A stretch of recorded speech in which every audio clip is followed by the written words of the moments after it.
Shalom, pemirsa Mimbar Kristen Kementerian Agama Republik Indonesia dan seluruh umat Kristen dimanapun saudara berada. Berjumpa dengan kami kembali Mimbar Kristen Kementerian Agama Republik Indonesia, edisi hari Minggu, tanggal 6 Desember tahun 2020. Dan saat ini kami berada di sebuah gereja yang di tahun 2020 ini genap berusia 83 tahun. Gereja Kristen Indonesia Gunung Sahari. Dan hari Minggu ini, pelayanan Mimbar Kristen Kementerian Agama Republik Indonesia akan dilayani oleh Sinode Gereja Kristen Indonesia. Saksikan dan ikutilah.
Bapak Ibu Saudara, para pemirsa, saya pada kesempatan minggu hari ini akan mengambil bagian dari bacaan leksionaris Injil Markus pasal 1 ayat 1 sampai dengan ayat 8. Namun sebelum kita merenungkan firman Tuhan, mari kita menyatukan hati kita di dalam doa. Mari kita berdoa. Ya Tuhan Allah Bapa yang bertata di dalam kerajaan surga, syukur kami naikkan kepadamu, karena kami masih diberi kesempatan untuk merenungkan sabdamu.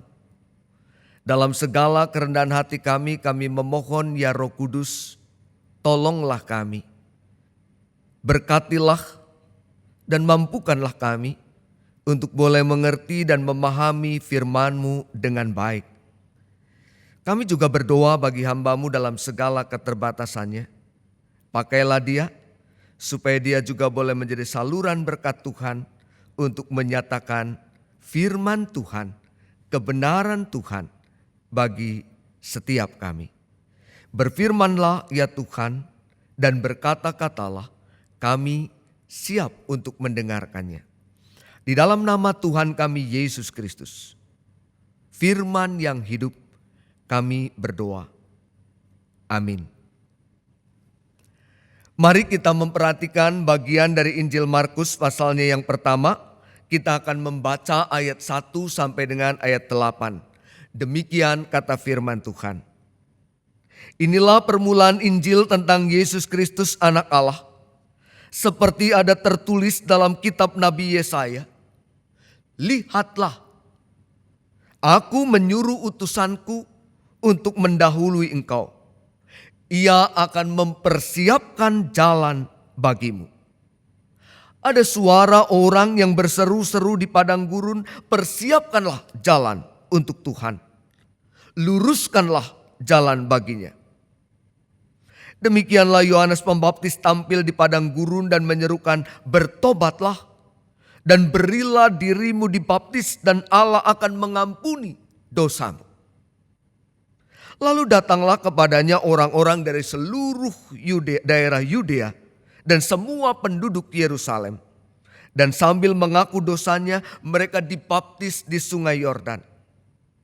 Yohanes memakai jubah bulu unta dan ikat pinggang kulit. Dan makanannya belalang dan madu hutan. Inilah yang diberitakannya sesudah aku akan datang ia yang lebih berkuasa daripadaku. Membungkuk dan membuka tali kasutnya pun aku tidak layak. Aku membaptis kamu dengan air, tetapi ia akan membaptis kamu dengan Roh Kudus. Demikian Injil Tuhan Yesus Kristus. Kita menjadi orang-orang yang berbahagia ketika kita mau membaca, mendengar, menyimpan, lebih lagi melakukannya. Bapak Ibu Saudara yang dikasihi oleh Tuhan Yesus Kristus, posisi, kedudukan, jabatan, popularitas senantiasa memberikan nilai tambah bagi pemiliknya. Hanya mereka yang dapat memiliki semua itu yang pada akhirnya akan mendapatkan lebih banyak dibandingkan dengan orang lain. Itulah sebabnya tidak heran jika banyak orang kemudian berusaha untuk mendapatkannya, berusaha untuk meraihnya. Dan setelah mereka mendapatkannya, setelah mereka berhasil meraihnya, maka mereka berusaha untuk mempertahankannya. Mempertahankannya sedemikian rupa. Dan hal itu sesungguhnya sangat mungkin untuk didapatkan oleh Yohanes, sang pembuka jalan bagi kehadiran sang Mesias itu. Hampir 400 tahun umat Tuhan tidak lagi mendengar suara kenabian. Mereka berjalan tanpa arah, mereka berjalan tanpa tuntunan Tuhan.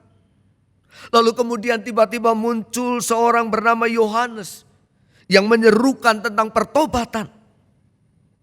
Bertobatlah dan berilah dirimu dibaptis dan Allah akan mengampuni dosamu.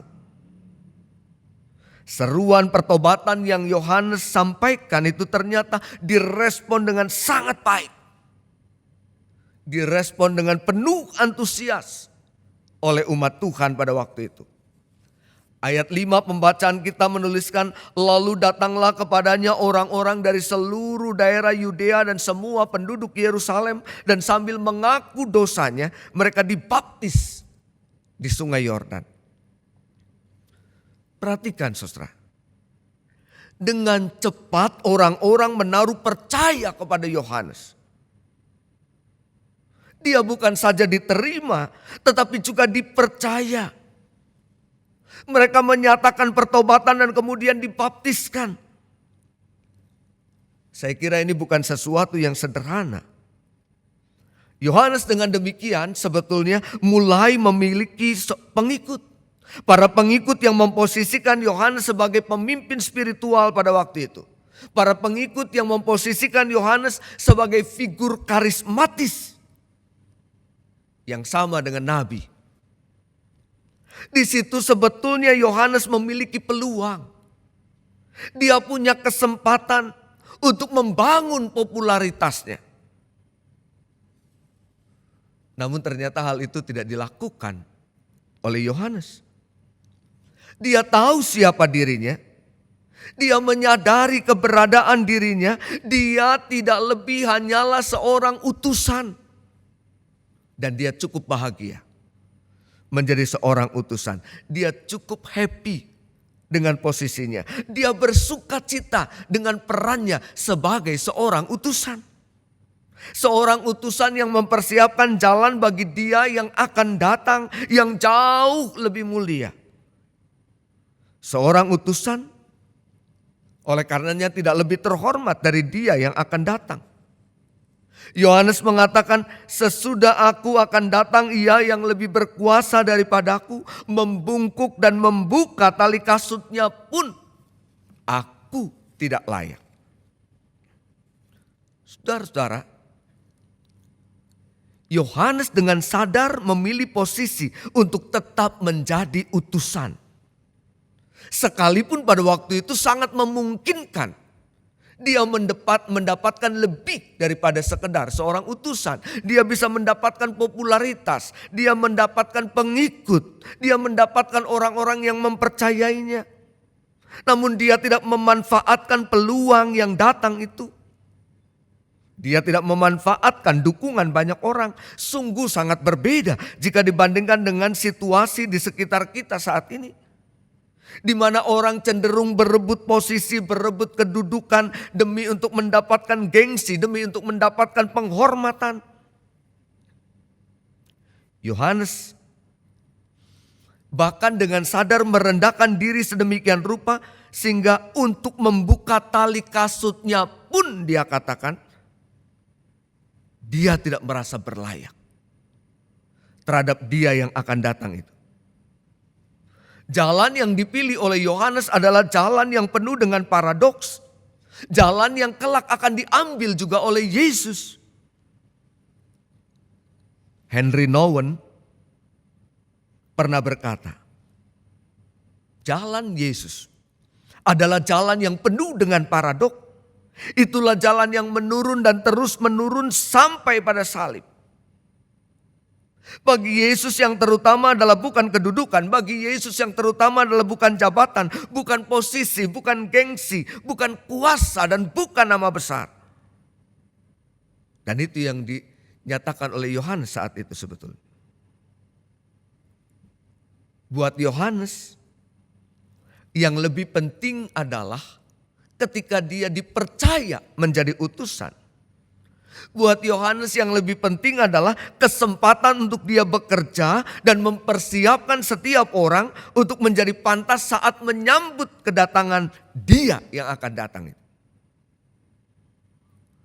Bapak Ibu, para pemirsa yang dikasihi Kristus, baiklah spirit yang Yohanes nyatakan menjadi spirit kita. Ketika kita mau menjadi pribadi yang tidak egois. Ketika kita mau menjadi pribadi yang tidak egosentris.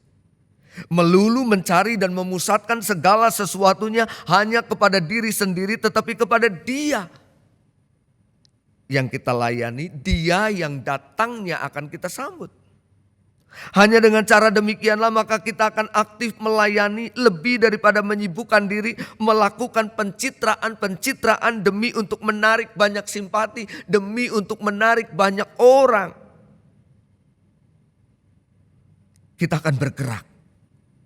Lebih daripada menata diri hanya untuk dapat tampak hebat, bekerja lebih daripada menata gaya, dan itu yang dilakukan oleh Yohanes. Itu yang dikerjakan oleh Yohanes. Saudara-saudara yang dikasihi oleh Tuhan Yesus Kristus.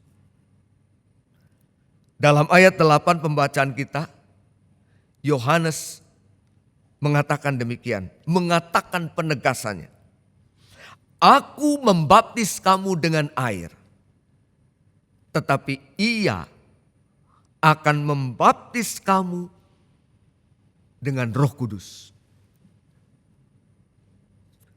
Dengan kalimatnya itu, Yohanes hendak menyatakan bahwa kuasanya tidak lebih tinggi dari kuasa Dia.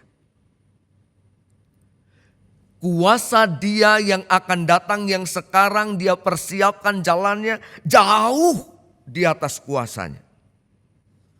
Lagi-lagi Yohanes memposisikan dirinya sebagai yang rendah. Yohanes memposisikan dirinya tidak lebih tinggi dibandingkan Dia yang kedatangannya Dia persiapkan. Bapak Ibu Saudara yang dikasihi oleh Tuhan Yesus Kristus, para pemirsa dimanapun Anda berada, kesediaan untuk merendah, kesediaan untuk tidak populer, yang diikuti oleh kesungguhan untuk menjadi berkat secara nyata lewat kehadiran kita di tengah-tengah situasi kita, akan membuat diri kita menjadi pribadi yang bermakna. Dan hidup yang kita jalani tidak pernah akan menjadi hidup yang sia-sia. Waktu tunggu kita sebelum Dia datang dalam kesempurnaannya akan menjadi sesuatu yang berguna. Minggu Advent sebagai minggu-minggu penantian kita isi dengan semua yang baik, semua yang benar, semua yang berguna. Kita jauhkan ujaran-ujaran kebencian, kita jauhkan berita bohong, kita jauhkan sikap-sikap intoleransi dan tindakan-tindakan kekerasan, dan mari mengupayakan perbuatan baik dengan saling menumbuhkan rasa kesetiakawanan dalam kehidupan. Membangun kerelaan untuk saling melayani serta merawat kehidupan.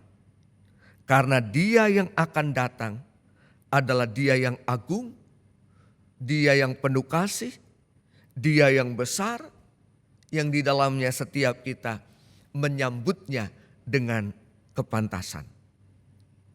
Menyambut Dia dengan kepantasan adalah memberikan diri bagi semua, demi untuk mendapatkan dan merasakan kasih Dia yang akan datang itu. Tuhan Yesus memberkati setiap kita. Amin.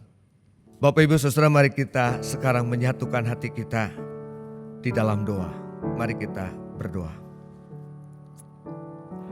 Tuhan Allah Bapa yang bertata di dalam kerajaan surga, terima kasih untuk semua anugerah dan rahmat-Mu bagi kami, bagi keluarga kami, bagi gereja, bagi bangsa dan negara kami. Bapa di surga, Tuhan yang penuh kasih, sumber segala kebaikan dan rahmat. Rahmatilah negeri ini dengan kasih setia-Mu. Rahmatilah negeri ini dengan damai sejahtera-Mu, sehingga kami boleh menikmati kehidupan kebersamaan dalam negara kesatuan Republik Indonesia, dalam keragaman yang Tuhan karuniakan, dan menjalani kehidupan dengan penuh kesungguhan untuk menghadirkan diri bagi sesama secara nyata. Bapa di surga, kami menyatukan hati kami bagi Presiden, Wakil Presiden, seluruh jajaran menteri. Tuhan memberkati kinerja mereka, Tuhan memberkati upaya-upaya yang mereka lakukan demi untuk menuju Indonesia maju. Kami berdoa ya Tuhan, bagi kehidupan kebersamaan kami, sesama anak bangsa dalam keragaman yang Tuhan karuniakan, yang berbeda agama, keyakinan, suku, bahasa, tapi dalam satu bingkai kesatuan Indonesia. Tuhan memberkati hubungan baik antar pemeluk agama. Biarlah bersama-sama mendedikasikan dirinya bagi Indonesia. Bapa di surga, Tuhan yang penuh kasih, kami berdoa bagi gereja-Mu. Tuhan terus menghadirkan gereja di tengah-tengah bangsanya, agar gereja tetap menjadi gereja yang relevan. Kami berdoa bagi Kementerian Keagamaan Indonesia, Dirjen Bimas, dan semua jajaran dalam Kementerian Agama. Tuhan memberkati mereka satu persatu dengan kasih karunia dan rahmat-Mu. Kami juga berdoa ya Tuhan bagi persekutuan gereja-gereja di Indonesia. Kehadiran gereja-Mu di bumi yang kami cintai ini adalah dalam bagian dari tanggung jawab yang Tuhan percayakan. Oleh karena itu berkatilah pimpinan PGI, biarlah boleh terus menolong setiap kami untuk tetap menghadirkan diri secara nyata, relevan, dan bermakna. Bapa di surga, kami juga mau menyerahkan gereja-gereja di setiap bagian negeri ini. Gereja-gereja yang beragam denominasi, yang terus mau menghadirkan diri menjadi berkat. Tuhan mencukupkan, Tuhan memberkati, Tuhan memimpin. Bapa di surga, kami juga mempercayakan setiap kami dalam penyertaan-Mu. Inilah doa kami. Dalam nama Tuhan Yesus Kristus kami berdoa. Amin.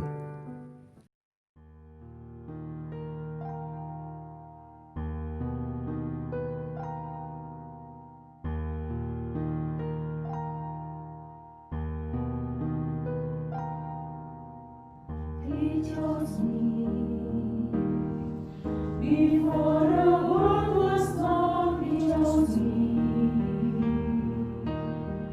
to be His very own.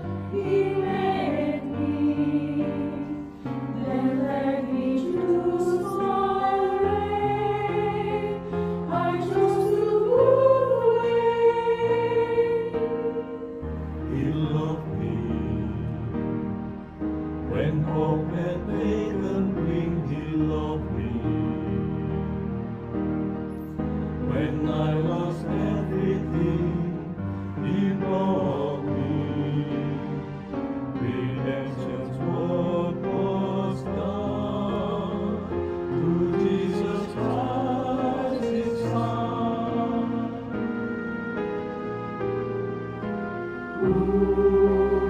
Shall separate me from the love of God?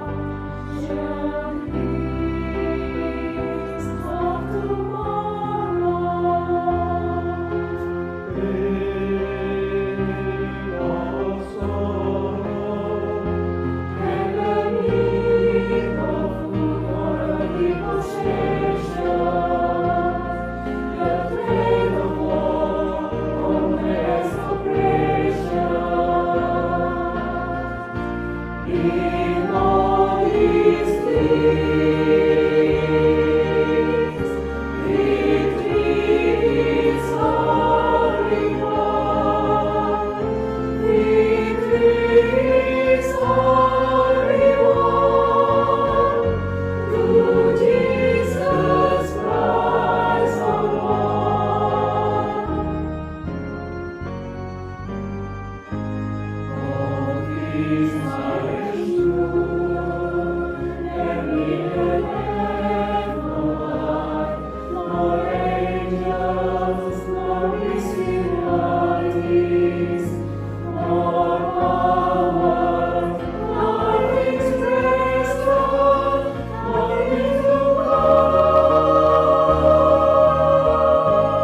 Pemirsa yang dikasihi oleh Tuhan Yesus Kristus, lanjutkanlah kehidupan yang Tuhan anugerahkan.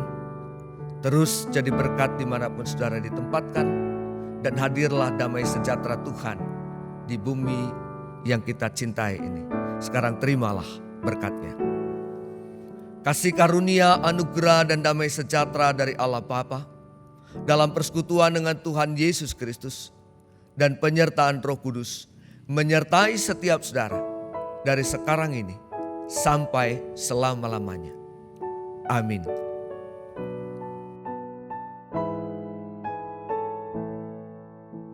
Pelaksanaan Mimbar Kristen Kementerian Agama edisi hari Minggu tanggal 6 Desember tahun 2020 telah selesai kita laksanakan. Dan kami atas nama tim Mimbar Kristen Kementerian Agama Republik Indonesia mengucapkan terima kasih kepada Bapak Pendeta Immanuel Kristo sebagai anggota pengembangan sumber daya manusia Sinode Gereja Kristen Indonesia, serta paduan suara Adoramus yang telah membawakan puji-pujiannya, dan juga rekan-rekan kami dari Bimas Kristen Kantor Wilayah Kementerian Agama Provinsi Aceh. Biarlah pelayanan pada hari Minggu ini menjadi berkat dan kekuatan bagi saudara.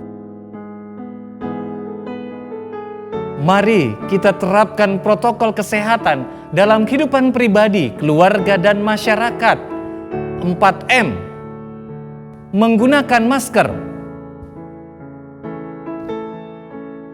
Ketika saudara berada di dalam rumah ataupun di luar rumah.